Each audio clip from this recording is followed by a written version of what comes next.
Ito naman yung komento ni Panelo. Bago na ituloy, napakaganda kasi ng komento ni Panelo dito patungkol dito sa nangyayaring hearing na ito. Panoorin natin ito ha. At bigyan natin ng reaksyon dahil napakaganda po ng mga niyang binitawan po ni Panelo dito.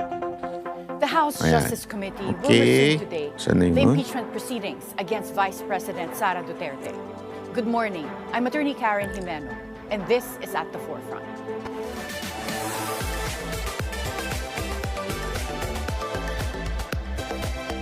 The impeachment proceedings against Vice President Sara Duterte will push through today. This after the Duterte camp failed to get a temporary restraining order from the Supreme Court. Some say this should be set aside, and government should tackle the more pressing matter of the ongoing oil crisis. But some lawmakers say holding a public official into account is equally important. To help us analyze this, we'll be speaking with Attorney Salvador Panelo. He's a former Chief Presidential Legal Counsel. Good morning, Attorney Sal. Good morning, Attorney Karen. Okay, so today is the House Justice Committee hearings on Vice President Sara Duterte's impeachment. You mean the Moro-Moro? You call it a moro-moro? Yeah. Bakit naman? Oh, they've already decided on that.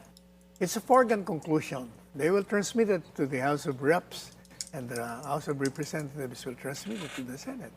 Well, House Assistant Majority Leader and Lanao Representative Zia Alonto Adyong said the impeachment hearings could also provide Vice President Sara Duterte an opportunity to answer allegations against her. So he doesn't call the trial in the Senate not an opportunity to present evidence? Yun! Di ba? Kasi sinasabi ng mga congressman kesyo, oportunidad daw para pasinungalingan ni VP Sara Duterte mga akusasyon. Una-una sa lahat, mga hindot kayong mga congressman, kayo ang may burden of proof. Ibig sabihin, nandun ang bigat nasa inyo. Bigat ng patunayan yung inyong mga akusasyon. Wala po sa depensa. Wala po yan kay VP Sara Duterte na patunayan na sinungaling kayo. Wala yon sa kanya. Nasa sa inyo yan. May katotohanan ba sinasabi ninyo? Nasa sa inyo yan. Kayo dapat ang magpatunay. So para sabihin mo na, para mabigyan siya ng chance magpaliwanag, mga hindot, hindi niya kailangan. Kayo ang magpaliwanag. Patunayan ninyo na totoo yan sinasabi ninyo. Kasi yung ginawa ninyo kay Madriaga ay hindi pagpapatunay na tama si Madriaga. Alam mo kung anong ginawa lang nila kay Madriaga? For the optics says. You know why? Kasi hindi naman kinwestiyon. Bawal mo ngang questionin yung credibility ni Madriaga eh. Bawal mo ngang questionin beyond dun sa kanyang sinulat o sa kanyang affidavit. Ang pwede lang, ulit-ulitin mo lang putang inang affidavit na yan. Yan lang ang pwede. Ulit-ulitin mo lang yung affidavit na yan. Yun lang. Kung uulit-ulitin mo lang din pala tong lintik na affidavit mo, bakit hindi nyo na lang i-transmit yan sa Senado? At doon magsimula ng trial. We challenge you. Hindi, alam mo, itong ginagawa nila sa Kamara, for optics lang to eh. For optics lang. Para ma-prejudge na. That's the goal of this mini trial or hearing is para ma-prejudge na si VP Sara Duterte in public. It's not really to know the truth. No, it's not. Yun nga mahirap eh. Hindi naman ang purpose ito para malaman natin katotohanan eh. Ang purpose nito ay para lang talaga ma-judge na si VP Sara Duterte. That's the truth. So you're saying dapat yung trial, yung gagawin nila today, ginagagawin sa Senate. Of course. Yan. So you're also supporting the allegation of the Duterte camp that this is a mini trial. Of course. In the first place, it came from them. It's them they're saying, the Committee on Justice. That word that, spoken yes. by the chair. Oo, Diba, siya Chairman mismo, Luis Stro. galing sa kanya yun eh. Pagkatapos ngayon, tatanggi-tanggi sila. Yan ang problema sa kanila. Oo. And I guess for those watching, why would a mini trial, if this does indeed constitute a trial, why would that be unconstitutional? Kasi you have to determine only a probable cause. You don't need a mini trial for that. So the evidence are submitted and you decide whether or not there's probable cause or not. Pero hindi ba nalilito na rin ang Congress as to what they should be doing considering the decision of the Supreme Court when before they didn't conduct these proceedings, the Supreme Court held the impeachment to be unconstitutional and they laid out what would be the requirements for due process. I don't think nalilito sila o tuliro sila. I think they want to use that as a forum, a platform for free publicity. They want to project themselves. Alam na naman nila yun eh. Pati tayo loko ninyo eh. Pero kung magkakaroon din naman ng trial sa Senate, bakit hindi na lang nila ipadala sa Senate itong impeachment? Exactly. Yun nga ang palagi kong sinasabi sa aking programa eh. Padala nyo na yan, magkaalaman na. Yun! Yun yun eh. Kaya ko ba gusto niya ng blood bath at siya nag-file ng, ng certiorari. Kasi nga, kayo nang gugulo eh. Kaganda-ganda na, alam niyo na naman na makakapasa yan. Ba't di niyo pa ituloy? Para matapos na yan. But, alam mo, eleksyon eh, 2 years from now, kailangan nila yung platform. Kailangan nilang gamitin ang platform para siraan si Inday Sara, i-bully na naman yung mga resource persons dyan. Alam mo na, yung style nilang bulok. And you don't think that's going to backfire? I mean, do they have enough votes in Senate right now to just outright impeach Vice President Sara? I've been saying that Committee on Justice will file that, transmit it to the plenary, and the plenary will vote not the 215 votes that they had before, but definitely papasa. But pagdating sa Senate, wala. Absuelto yun. Kaya palagay mo, dito na lang ginagawa yung trial sa Congress, sa House of the Representatives. Correct. The Vice President's husband, Attorney Meneses Carpio, has filed a petition before the Quezon City RTC, seeking to prevent the BIR from submitting their tax records to the House Committee on Justice. Do you think he will get a favorable ruling? Kasama kasi ito dun sa mga nasabpina. That depends sa court. Pero in the first place, dapat di sila nag-i-issue ng subpoena. They're fishing for evidence. Wala silang ebidensya siguro. Kaya Yan, ang totoo. kung kinukuha nila ng salin, kung ano-ano pinagkukuha nila. Oo nga. But di ba ang rule dapat, or at least my understanding is, at the House Justice Committee level, when you say finding of sufficiency of form and substance, that would mean you go, but it's within what was filed in the complaint, including what the attachments were. Pero hindi sila yung nagpapasabina dapat. Correct. Tsaka isa pa, sabi nila, di ba sabi ng Supreme Court, bigyan kayo ng due process. Ba't kayo nagre-reklamo? Bigyan kayo ng due process. Therefore, getting due process means give them a chance to present evidence for themselves or defend themselves. But if they do not want, they waive it. But that's still due process. The opportunity should be given to any respondent. Yan ang sinasabi ng due process. But in this case, since the Quezon City RTC was sought to provide a remedy in terms of preventing the House Justice Committee from obtaining the tax records of Attorney Mans Carpio, do you think based on legal merits that he would prevail or he should prevail? Well, if I were a judge, I would deny it. Deny Deny the request for a subpoena. of the House Justice Committee. So you think there are legal grounds to prevent the House Justice Committee from Yes, kasi nga, obtaining hindi these naman, records? that's not the forum for that. Dapat noong pa nila, meron na silang ebidensya. Hindi ngayon lang sila kumukuha. Kasi nga, they want to use that platform for themselves and against Inday Sara. Pero kung ganun, hindi ba pwedeng gawin niya ng complainants to find these records as well and present it as evidence here in the House Justice Committee or eventually at the Senate? Exactly, dapat nga yun na pre-set na nila yun kasi nga wala silang may present. Kaya pinapokus sila kay Madriaga. Tama yung sinasabi ng anak kong si Attorney Paulo. Naku, tuwan-tuwa kami, ipipresent niya yan. Masisira kayo lahat yan. Kasi nga, all the allegations of Madriaga have been rebutted, disputed by documentary evidence, by testimonial evidence. Bagsak talaga sila dyan. It will blow up on their faces. So you're not worried that Madriaga will be presented in the House Justice Committee hearings? We're expecting him to be there today. I think the Committee on Justice is now getting worried. Natatakot na sila ngayon, pero nandiyan na, tutuloy na lang nila. Adjong stressed that the Justice Committee subpoenaed certified true copies of financial documents, tax records, and reports and other relevant evidence to uncover the truth. But as you said, and as what the Vice President's camp has also said, this seems to be a fishing expedition. Pero at what point can additional evidence be introduced? Hindi na kailangan nga kasi the moment you file your complaint, dapat may mga ebidensya ka na. Kaya nga they will have to find whether it is sufficient in form or in substance. Kasi nga, on the basis of the evidence na binigay sa iyo, pwede na i-file. Yan naman si Adjong, di naman abogado.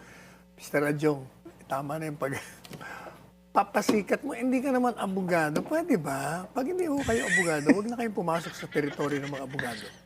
So in your opinion, going by that argument, tama rin yung pag-dismiss nila doon sa naging impeachment complaint against President Bongbong Marcos when some of the impeachment complaints only had articles, news articles as attachments, at least one of them, ganun lang yung in-attach. But would you say that that's the same standard? Yun naman moro-moro din yun eh.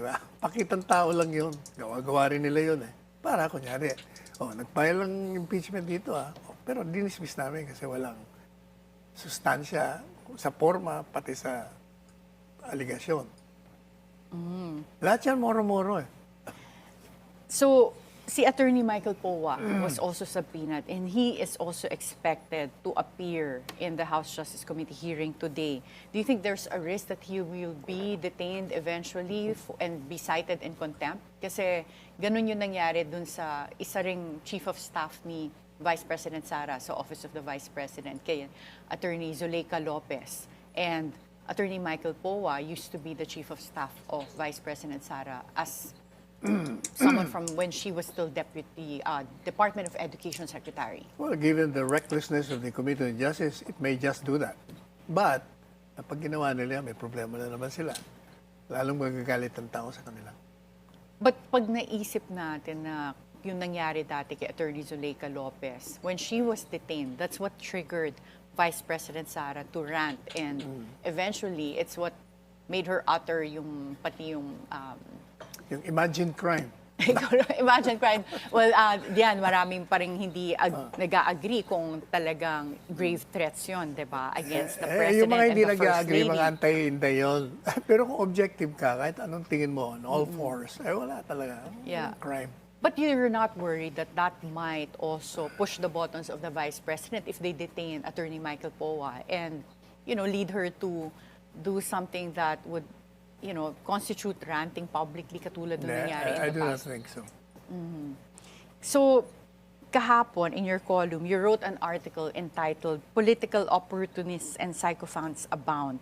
And you said that there's so many of them. politicians shift alliance to advance their own interests. Do you think that the announcement of Vice President Sara that she will run for president in 2028 triggered the what you call political opportunists and sycophants around her? But before you answer this question, we'll have to take a short break. At the forefront, we'll be right back. In your column entitled Political Opportunists and Sycophants Abound. And meron ka mga blind item dito, but we can kind of tell who they are. But do you think the political opportunists that you're referring to that surround Vice President Sara now were triggered by her announcement that she will run for president in 2028? I wouldn't say trigger, I would say hasten. It hastened it. Because kahit na hindi na in-announce yan, alam naman nilang tatakbo siya. Lahat ng lingwahe ng kanyang katawan shows she's going to run. Kaya yung mga yan, nagpiprepare na yan. Yung mga iba, 2 years pang eleksyon, dilipat na. Para hindi masyadong alata. Yung iba naman, will try to enjoy the benefits, the largest coming from the administration. Kaya 1 year before, saka sila babaliktad. So palagay mo mayroon pa, marami pa doon sa BBM administration ngayon na babaliktad eventually? Sabi ko nga dun sa column ko, di ba, yung last paragraph, their tribe is increasing by leaps and bounds. But kahit na blind item po yung style ng article mo, we can guess who you are referring to based on the descriptions. We have Senator Amy Marcos, former Executive Secretary Vic Rodriguez, former Justice Velasco and his son, former Congressman Lord Velasco, Attorney Harry Roque.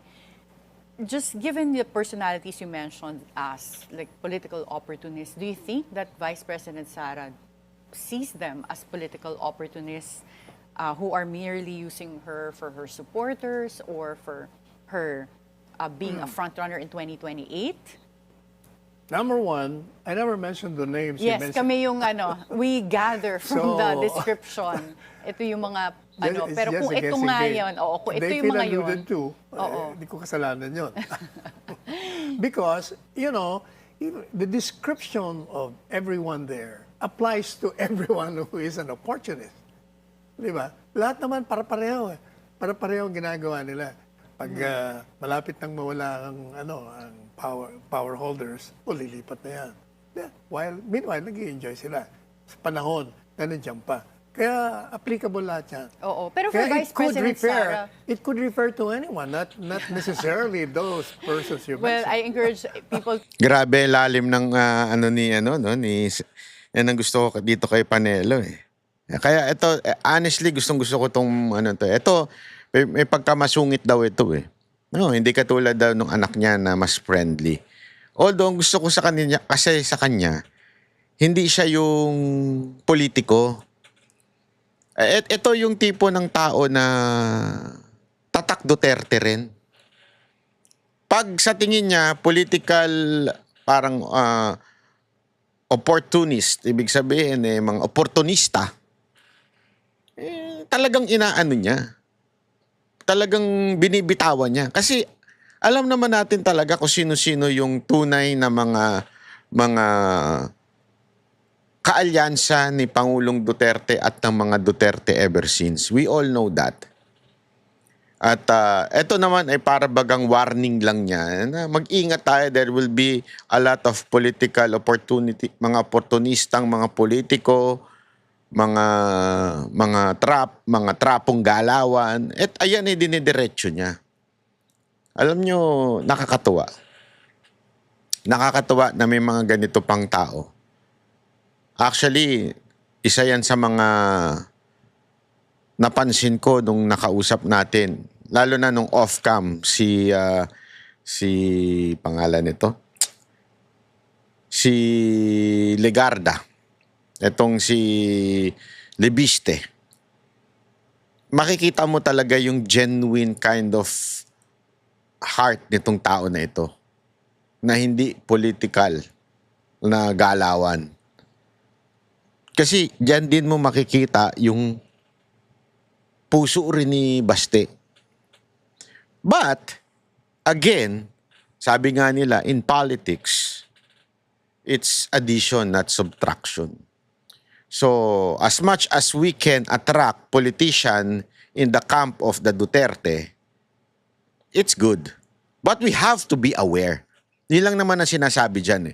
It is good to have more alliances o mga bumabaligtad na mga mula noon sa kabilang kampo, bumabaligtad, kakampi kay Pangulong Duterte at kay Vice President Sara Duterte. Dadami yan. Gayunpaman, maging aware tayo. Dapat mapagmatsyag tayo at magbantay tayo sa kilos nila. Di ba? Pero tayo, sure tayo dyan. Napakarami kasing sigurista ngayon eh. Pagdating sa politika, yung galawang politiko na sigurista sila, ayaw nilang sumugal ng todo-todo sa isang kampo. Meron niya akong alam eh. Eto, ikikwento ko lang hindi ko na siya papangalanan. Itong nakaraang eleksyon 2025. Meron sa aming lumapit. May grupo sa amin lumapit. Ito yung mga gusto naman niya yung style ng Duterte. Gusto niya yung style. Gusto niya yung klase ng pamamalakad ng mga Duterte. Bibigyan ko kayo ng clue. Mamaya-maya. Gusto niya yung pamamalakad ng mga Duterte. Gusto niya yung estilo ng mga Duterte. Kaya noong time ng kampanya, nagpapatulong siya na kasi para bagang binabanatan siya ng mga Duterte. 'Di ba? Para naghingi siya ng bakit nagtatanong lang bakit ba siya binabanatan ng mga Duterte, supporter. Tapos eventually nagpapatulong. Kaya lang habang binabatikos during the kampanya ito, ewan ko na bahagang buntot, tapang-tapangan na bahagang buntot at umiwas kay Vice President. At naglaho parang bula na lumalayo siya sa mga Duterte. Kahit sa amin, na kaibigan niya, lumayo siya sa amin. Pinush niya yung sarili niyang quote-unquote campaign strategy. Ayun, olat. Hindi ko na lang sasabihin kung sino to. Senatorial candidate ito. Ngayon, nakikita ko, naririnig ko, napapanood ko, bumabatikos na kay Marcos. Noong una, nabahagang buntot niya dahil ayaw niya mailagay siya sa mga kampo ng mga Duterte. Ngayon, nabahag na buntot. Ay, ngayon pala, bumabatikos na siya kasi alam niyang yun ang direksyon ng tao. Alam niyang yun ang direksyon ng tao at tila lumilinya na kay Vice President Sara Duterte. Although, again, as I've said, politics is addition. Okay lang natanggapin yan sa grupo ng mga Duterte. Addition yan. Pero gayon pa man, bantayan natin. Yun lang ang sinasabi dito. Bantayan To natin. read it and let's see kung pareho yung kanilang guesses in Kasi terms yung of mga what we gather. iba rin ang sinasabi. Ayun sa hula nila kung sino. But do you think si Vice President Sara has the political intuition and insight to see them as opportunists based on your description of yung ugali ng mga opportunista and how will she protect herself from people like this? Let us just say she's an intelligent person. So she knows who and how do they do it. Alam niya yun?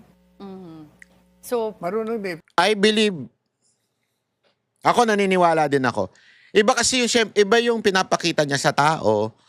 I mean, yung halimbawa, yung kanyang, syempre, hindi naman niya pwedeng tanggihan itong particular na tao na politiko lumalapit sa kanya. Tinatanggap niya yan. I mean, sabi ko nga sa'yo, politics is addition. It's part. Di ba? Okay lang yan. Pero kasi nung nakausap namin siya na yung off-cam, alam niya kung sino talaga ang tunay niyang kaalyado. Alam niya kung sino talaga ang loyal sa kanya. Alam niya kung sino yung sumasakay lang sa kanya. Alam niya. Matalino si VP Sara Duterte. Of course, in camera, medyo siya syempre, parang civil siya sa mga bumabaligtad na mga politiko at pumupunta sa kanya. Which is dapat, tama naman yun. Kasi nga, politika is They addition. can play the field, she can. and out of curiosity, what's your take on former President Gloria Macapagal Arroyo? I know, wala naman siya sa mga description na sinulat mo, but is she an opportunist or No. do you see her as a loyal friend to the No. Vice President? Ayan, Oh. matino yan si Presidente Arroyo. Sincere. So sincere ang kanilang Sincere friendship. yan. Kaya pag sinabi niyang hindi siya interesado sa speaker, totoo yan. Katunayan, I don't think siya magiging speaker. Most likely si Ronnie. So pero meron kang nakikitang potential change na naman Marami sa ako speakership. nakausap na kongresista. Mukhang si Ronnie ang ipapalit nila. Yung NUP. Kasi ang dami na nang pumunta sa NUP. So yung yung pinag-uusapan na attempted coup sa Congress to change the speakership to former President GMA, hindi totoo? Sa tingin ko, kasi doon sa mga nakausap kong kongresista, they said they have the numbers. To change the speaker? Nag-aantay lang sila. Yung tamang panahon. Ombudsman Boying Remulla recently said that they will file plunder charges against former Speaker Martin Romualdez, who is the President's cousin. Palagay niyo ba mangyayari ito? in my show, sabi ko, dalawa lang yan. Either nilalaglag niya na si Martin or nagmumuro-muro na naman kayo, you're going to file a weak case para ma-dismiss. Pero non-bailable ang Kahit plunder. pa. O, pag non-bailable, file ka ng petition for bail. Mahina ang ebidensya, o di grant. So, papasok sa exception where Muro lahat yan. bail can be granted. It's all for show.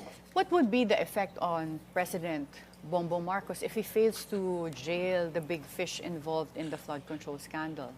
O, hindi lalong his rating will plummet more. Plummeting down, lalong babagsak. Pag-usapan naman natin yung recent developments with... Akala ko yung health niya. Oo nga, ano ba yun? Fake news. Alam mo, no amount of jumping jacks or pretending that you're healthy will escape the perception. Kasi nakikita siya eh. Di ba, one time kasi nakasabay ko siya sa isang wake. I was shocked when I saw him. Medyo naawa ako kasi halos hindi siya makalakad. Nalalayan siya. Tapos bumagsak ang mukha niya, bumagsak ang katawan niya eh. Sabi ko, may sakit dito. Whatever, kung ano man sakit. Kaya Baka dapat, naman sa stress. ang problema kasi, ang Malacanang, hindi sila transparent.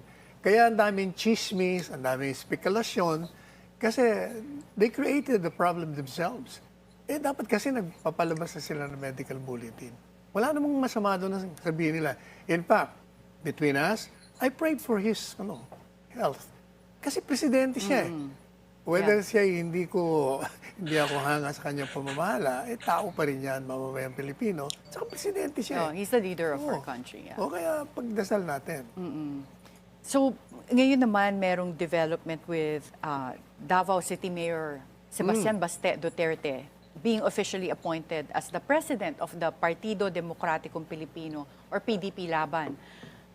One, how will this affect VP Sara's presidential bid? And is this an indication na yung sinabi ni ACT Teachers Representative Antonio Tino that Baste Duterte seems to be the plan B if Vice President Sara Duterte is impeached? He's the plan B to run for president in 2028.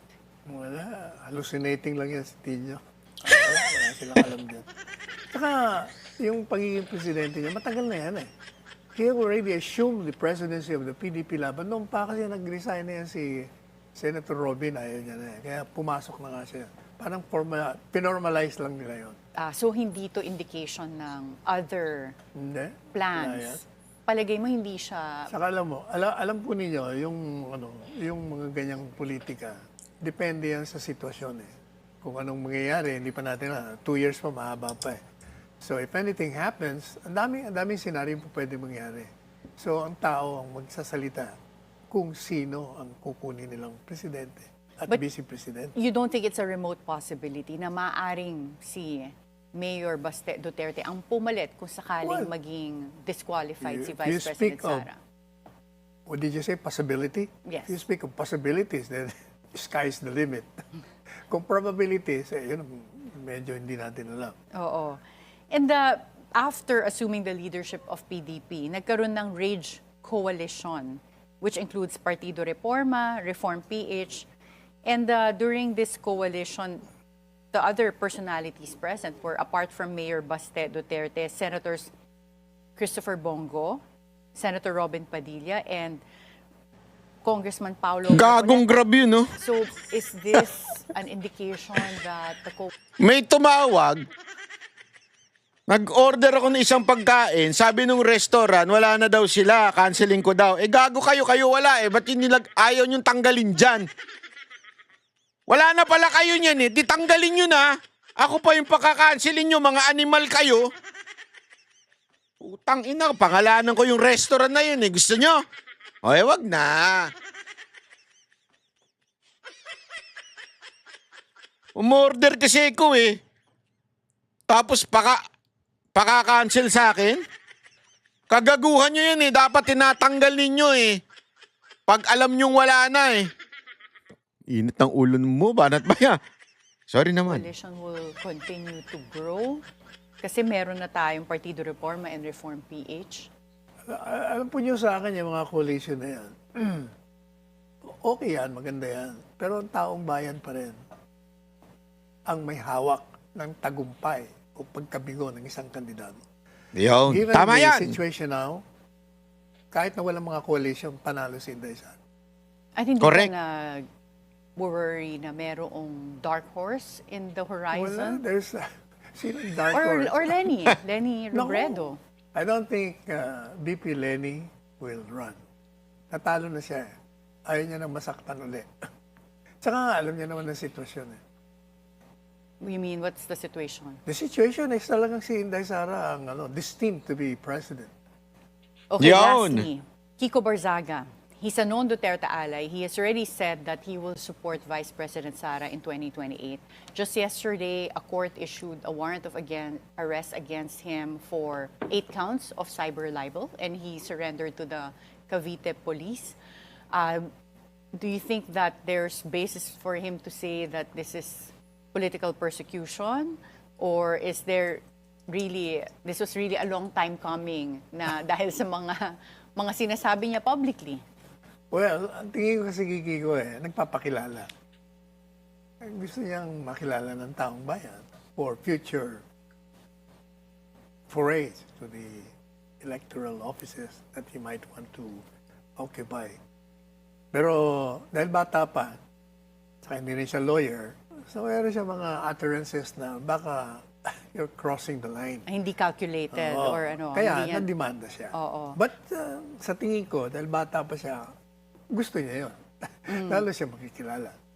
And lastly, because we're out of time, so very quickly lang, si Kiko Barzaga, his father endorsed Vice President Lenny Robredo then. Noon yun. Oo. Si Kiko, do you think he's a political opportunist? Based on how you classify people dun sa column mo yesterday, political opportunist or sincere supporter of Vice Yes, President I Sara? said, he's young and he wants to project himself. That's opportunism for himself to be known. Not necessarily the opportunism I have in mind using other people to enjoy the benefits of being with them as friends or alliance or allies. So in short, hindi siya yung katulad ng mga minention mo sa column mo na tumatalon-talon sa mga administration Hindi. to reap the Tingin ko, benefits of fund. Bata pa yan, ang alam ko, pasaway na ron siya sabi ng kanyang mga kamag-anak Pero nakakatawa naman siya. Okay, thank you so much, Attorney Sal, and Yo, no, maraming salamat, Attorney Sal Panelo, dahil isa kang matinding haligi ng politika. Alam mo, ito yung mga dapat pinakikinggan din yung political analyst. Huwag kayong nagpapakinig sa mga, ay naku, ewan ko, mga galing-galingan na political analyst na feeling abogado kahit hindi naman. Ang dami dyan sa mga pinklawan, feeling mga abogado. May abogado nga sila, bayot naman. Ay hindi mo rin talaga maasahan, di ba? Kaya mga banateros, kung totoo man ang nakita natin ngayon dyan sa trial, which is imposible, hindi na ito simpleng usapin ng politika, usapin na ito ng katotohanan laban sa kampihan. Ayan ang totoo dyan. Kung mga mambabatas na halatang biased, kung may mga proseso na parang niluluto, para bagang sa basketball, lutong Macau. Hindi ba panahon na para magtanong ang taong bayan? Kayo, ano sa tingin ninyo? Panalo ba talaga ang hustisya o panalo lang ang impluensya upang pagtakpan ang mali-malitang na-deliver sa kanila? O di kaya, baka naman, dahil sila'y napag-utusan lamang ng kanilang leader na nagbigay ng maleta sa kanila na gipitin nyo yan, gamitin nyo yung entablado na yan upang ma-prejudge na si BP Sara Duterte. Kaya ako naniniwala ako dito na si BP Sara Duterte ang wagi dito. Bakit? Kasi nakikita ng taong bayan na halatang-halata ang mga congressman, halatang-halata na niluluto nila, halatang-halatang wala namang sapat na ebidensya, at ngayon ay tila, sabi nga, fishing expedition o naghahalungkat para makahanap ng ebidensya.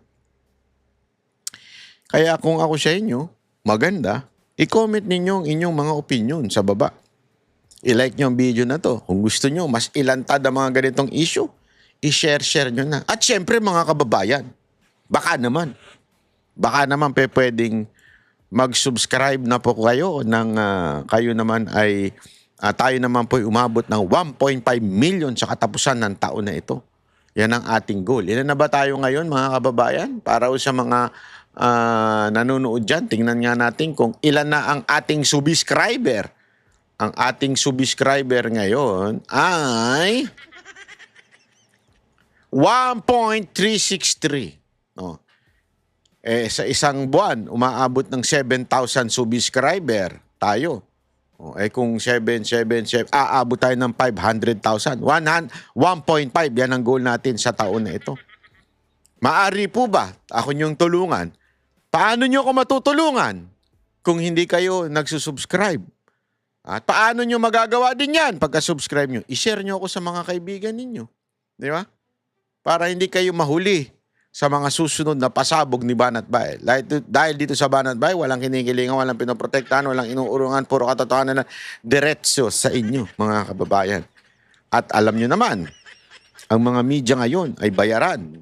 Kaya sila'y nasunod lamang sa kanilang mga leader na oligark na pinoproteksyonan ng kanilang negosyo. Tandaan ninyo, bakit ko ba sinasabing ang mga may-ari ng mga media company, hindi naman talaga sila nagtayo ng media dahil yan ang kanilang interes.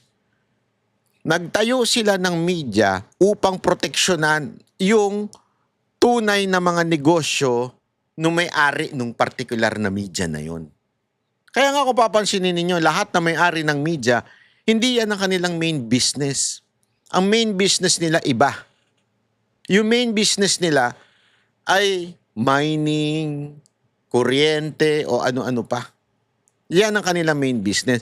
For able to protect their business, magtatayo silang ng mainstream media to use as propaganda and to use as a weapon against politician na gigipit ng kanilang negosyo. Kaya nga pansinin ninyo todo ang mainstream media siraan si Pangulong Duterte noon. Bakit? Kasi hindi niya pinoproteksyonan ng oligark. Kasi binabanatan, pinagbabayad ni Pangulong Duterte ang mga oligarko. Etong si Marcos, noong una, dahil kakampi ng mga Duterte, binabanatan ng mga media. Pero bakit ngayon? Tila busog na busog ang mga media dito kay Marcos. Kasi nga, kakampi na ngayon ni Marcos ang mga oligarko ng bayan natin. At dahil po dyan, friends na sila ng media. Kaya ngayon, tuwan-tuwa nga sila, di ba? Palakpak pa sila ng palakpak nung nagja-jogging, parang mukhang tangay mga media. Para mga asong ulo. Mga ganun-ganun ng mga media Bakit? Kasi nga, utos sa kanilang boss nila alagaan nyo si Marcos pinoproteksyonan natin tayo niyan. Friendship natin yan. Kita nyo? Ang laki ng pagbabago, di ba? Diyan pala, makikita mo na wala na talagang credibility ang mga media. Kaya dito sa social media, which is independent, wala nang nagdidikta sa atin. Kasi libre naman ang maglabas ng video dito Wala namang gastos ko, hindi yung ilaw nandyan na yan. Ibig sabihin, nabili ko na yung ilaw, nabili ko na yung camera, nabili ko na yung laptop. Wala na akong gastos. So wala tayong sinusunod na amo. Kung ano lang yung nakikita natin, sinasabi natin. Di ba? Sa ngayon, nakikita natin na nakakabuti mga Duterte sa ating bayan. Kitang-kita naman natin. Yeah? Hindi lang mula kay Pangulong Duterte, maging sa mga anak niya, kitang-kita nyo naman kung anong klaseng mga anak niyang meron siya na nakakabuti sa ating bayan at para talaga sa mamamayang Pilipino. Pero sabi ko nga sa inyo, if one day, aalis sila sa mandato na tulungan ng bawat Pilipino, babanatan din natin sila. Nagkataon lamang talaga na sila ngayon ang para sa taong bayan. Kasi tayo, taong bayan tayo Wala akong pakialam kung sino mga politiko, kung sino mga nandyan. Kung ngayon kaalyado mo itong politiko na ito dahil okay siya, tinutulungan niya taong bayan, dyan tayo. Pero pag yung politiko na yan ay kinawawa na ang taong bayan, papalagan na natin yan. Kaya nga, kung mapapansin ninyo, maraming mga kulay dito ng politika na minsan pinupuri natin, minsan binabanatan natin. It doesn't matter to us. Sabi nga, pag tama, palakpakan, pag mali, banatan. Yan si Banat Bay. Yan ang kaya kong ipagmalaki sa inyo dahil wala po akong pakialam sa mga politiko. Yan ang maaasahan ninyo. Dahil hindi po sila nagbabayad ng aking kinakain. Kayo na nanunood, diyan ko kinukuha ang aking pangkain. Kayo na siyang nagsusubscribe, nagpapamember, o yung membership fee, kasi may bayad po yun eh. Kayo po ang tunay na nagpapakain sa akin. Kaya hindi ko kailangan sumipsip sa mga politiko. Hindi katulad ng mga BBM vlogger. Kasi wala naman silang wala naman po silang viewers, wala silang kita. Kaya ang kita lang nila galing sa confidential funds ng Office of the President. Kaya malaking tulong po ang inyong pag-subscribe, malaki pong tulong ang inyong magpa-member, at malaki pong tulong ang inyong pag-share ng channel na ito at mga videos ko. Maraming salamat po. Ako po si Banat Bay. Kami ang boses ng masa, hindi natatakot. Katotohanan lang, di kami nalulunod. Walang bahid ng sismis, lahat ay totoo. Kahit sino ka pa, pag mali ka, babanatan ka. Walang pinipili kulay, wala kaming kinikilingan. Basta para sa bayan, kami lalaban. Pag tama, palakpakan. Pag mali, banatan. Di matitinag, di matatakot. Para sa bayan, tuloy ang sigaw. Sa harap ng kamera, walang halong takot.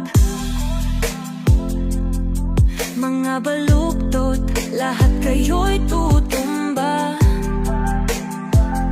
Ang hustisya at totoo, yun lang ang mahalaga. Kahit sinong harang, di kami matitinag. Walang pinipiling kulay, wala kaming kinikilingan. Basta para sa bayan, kami lalaban. Pag tama, palakpakan. Pag mali, banatan. Di matitinag, di matatakot. Para sa bayan, tuloy ang sigaw. Kung nasa tama ka, ikaw ay aming kasama. Pero pag mali ka, handa ka na bang mabasag? Banateros kami, walang inuunan. Dahil bayan muna, bago ang sarili.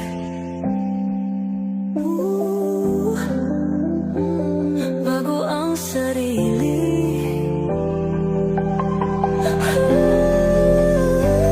Pag tama, palakpakan.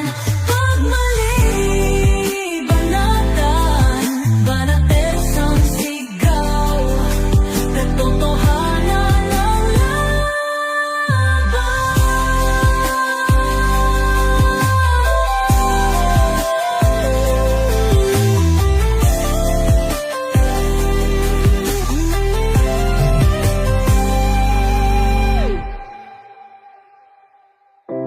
Sa harap ng kamera,